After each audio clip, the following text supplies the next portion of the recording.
Damn it, man. Damn it. Ricky Smiley, dude. You basically went to your manager?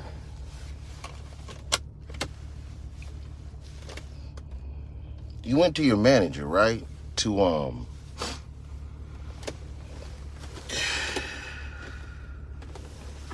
You went to your manager to prove that you actually went for the role of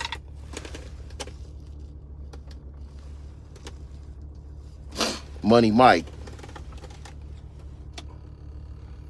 I'm gonna show you where the first problem with that was, bro. Your manager, I'm not really sure, but we know who runs Hollywood. We know the select people that run Hollywood. We know who owns everything. Your manager looks like he is of that same group. I'm just saying. Now, in a book that they should allegedly take heed to will be the Old Testament, right? Now, the Old Testament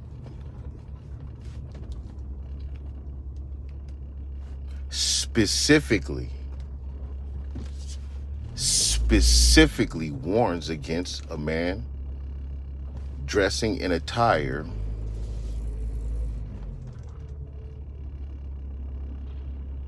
that is not for a male. So now you can say, oh, well, that's old. Those books are fairy tales and all of this and that. You can say all of that. Hey, man, you have that right. You have that power. You have that ability. One thing that's great about living in a country like this is freedom of speech and freedom of expression without the tyranny of others. But then you cross into a certain line when you said, I dress like this for a church program, bro. So you personally took pride in doing something knowingly against your personal beliefs and others. Doing exactly what was warned against in a house of prayer type of thing, right? I'm not saying I'm trying my hardest to be diplomatic and not be too religious, because I'm not religious at all. I'm not a religious person. And my moral aptitude, I'll have to be judged on my own merit based on my lifestyle and ethics. I was told from a young man, and I preached the same thing to my 3 grown men sons. If you don't stand for something, you'll fall for anything. For years, man, people have tried to make me accept eating swine, men dressing up in a opposite gender role garment and clothing. Second and third place trophies. A world that seems that there's an agenda against the American male. I used to think it was the American black male, but I now take that back after, realizing that movies like Tootsie and all this other type of shit that came out too. 4 others. They attacked others way before they attacked us. We was the last on the market. They knew we was the last motherfuckers to go for it based on our religious conviction. That's due to, slavery and all that other shit, man. We shall overcome. Those are all religious hymns. So, at the time when you have no hope, the only hope left is a spiritual being will fly out the sky and save your fucking life, period. So they knew how strong our community was with not accepting that bullshit. But when they went at us double hard. They went at us with the R&B, they went at us with the hip hop, they went at us with every weapon they had, man, in their power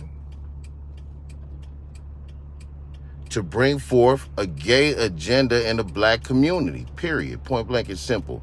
No ifs, ands, or buts about it. No ifs, ands, or buts about it. And so once again, they have went at every community with that. It's not just us. It's an attack on the American male psyche. They didn't like the amounts of testosterone floating around the American male. It's too much for them. They want to control and manipulate that. When they want soldiers, they'll get soldiers. But when they want the rest of the company to be docile,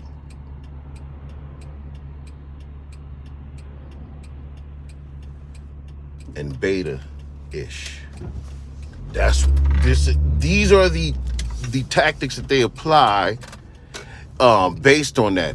They don't care, man, about your personal thought. You know what I'm saying? They don't really care about your personal religious conviction because they're the one who gave you that complex. They're the one who gave you that book. They're the one who gave you that complex. They're the one who even made that thought in your mind. You say, well, our ancestors had a different belief. I don't care what you say. It definitely wasn't what you see now. It definitely wasn't. It was something else. We wouldn't know. We wouldn't know.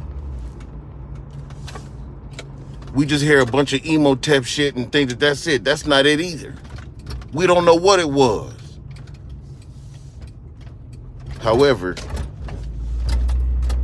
when people say that they're a part of a certain community, you know, I expect that. Because my whole life I ain't never seen them do nothing. It's war. What Christian or Muslim or anyone has stood against war? None of them. God is war. Because if you believe in God, you're ready to go to war, allegedly, against people that don't believe in God. Allegedly. Ricky Smiley, if you don't stand for something, you'll fall for anything. You have tens of thousands of hundreds of thousands of people in this world that follow your lead, bro. They follow your lead specifically because you're on the radio and you're an influence and you're famous. You know what I'm saying? And unfortunately, in the black community, being a Bojangles is more important than being a scientist or a mathematician or, someone of an educated status, not just, a makeshift human being that doesn't really care about nothing else but themselves. You know what I mean? You got to showcase that you're a human being that cares about more than just yourself. Because if you don't, the world is already dust. You know what I'm saying? We already got people willing to pull out the Draco and smoke motherfuckers without a second thought, without thinking about it, without caring about it. We got young people dying every day in our community. The last thing we need is to feminize them. We need more strength to defend our community, to defend our grandmothers and mothers and aunties and cousins. And not necessarily with arms, but with courage. Nobody could feel good about themselves gunning down their whole community and not thinking that there was no consequence to that.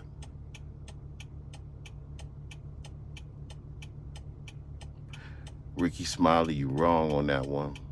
And if you subscribe to any kind of religious beliefs, you know that wearing a dress in church isn't right, and you shouldn't try to justify that. Just say what it is. You did it for the check.